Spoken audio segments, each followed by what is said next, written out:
Hi Tile Group, it's Liz back again. So the second question I got asked is what happens if you're sewing two pieces together and they don't match? By this, I think what you mean is that say we get two pieces like this and you start sewing them and then you get to the end and they look like that. So I just wanted to talk a little bit about when that can happen. Now I make quite a few large English paper piece quilts. You can see I can barely even fit this on camera.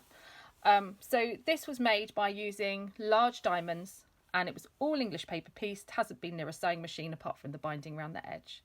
And it's quite common it happens with pieces like this because this is actually quite a long seam. Try and make it so you can see the whole thing. Quite a long seam to sew. So what can happen is you can actually be sewing two pieces and you can almost put it under strain going one way or the other depending which direction you sew. So you put it under strain. So it's something to kind of be aware with, although I rarely ever pin two English paper piecing patches because if I'm using a fabric like this craft weight cotton, it tends to stick together. If I was using Liberty, maybe I would possibly consider it if I was starting to sew and having problems, but it tends to stick. But something like this, you know, if you're doing a long seam and you're doing the whole thing when you're holding it like so, it can actually pull along. So some advice for if you're finding that happens. So the first thing to do is to go back to your shapes. Make sure they fit. It's unbelievable the amount of times you can cut something like, say, this square that I've just grabbed and forget to cut one of the sides exactly. I have done it before. I think most people have done it. And so what can actually happen is you can tack them up and the shape looks all right, but actually one of the sides is marginally larger.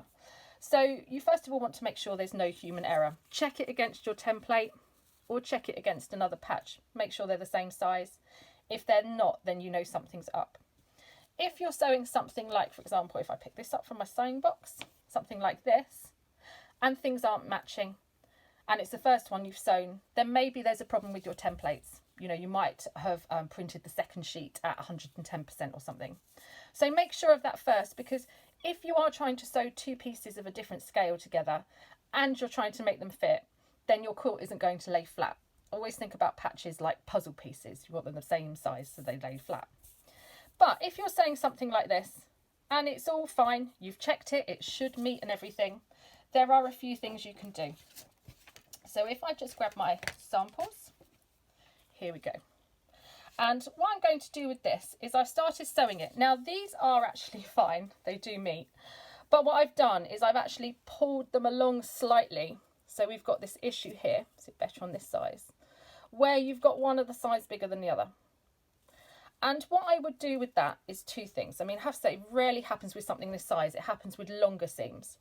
So the first thing I would do is if I've made sure it's all absolutely fine and it's just where I'm pulling it as I sew, I'll try and correct myself doing that. So I will try and relax, make sure I'm not pinching it too hard, holding it too hard, keep laying it down to settle. If it's just the fabric is moving, you're working on one of these really long seams.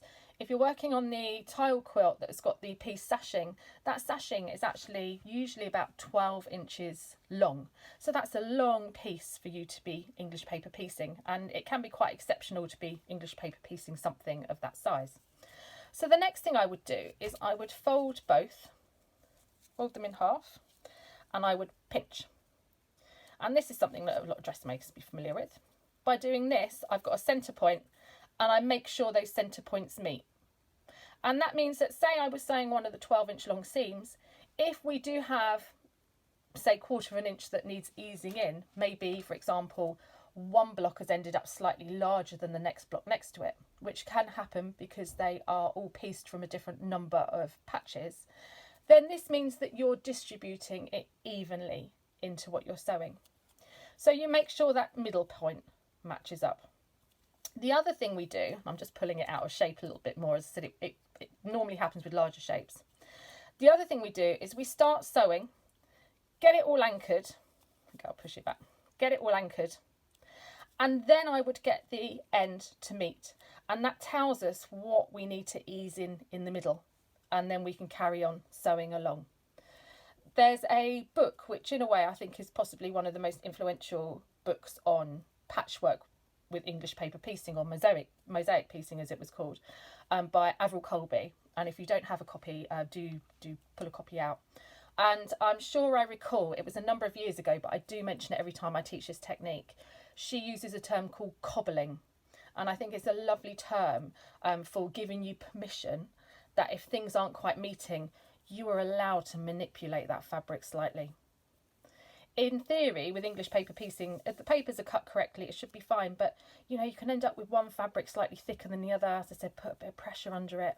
And if you're sure you're not doing anything that's going to affect how it lays at the end, then you just need to be master of your fabric and you need to ease it into shape. So just to recap, if you're working on a really long seam and you've checked your shapes are fine, they were fine when you started, you're getting this going on. Relax as you sew. And then if you really do have quite a problem, after checking your templates and everything, and it's just bamboozling you why it's happening, start sewing. Get the other end anchored so it meets, and just ease in any of this little bit of excess that's going on. And then you should solve the problem, and you should have it nice, and it should all meet. So that's what to do if you have two patches that are not lining up.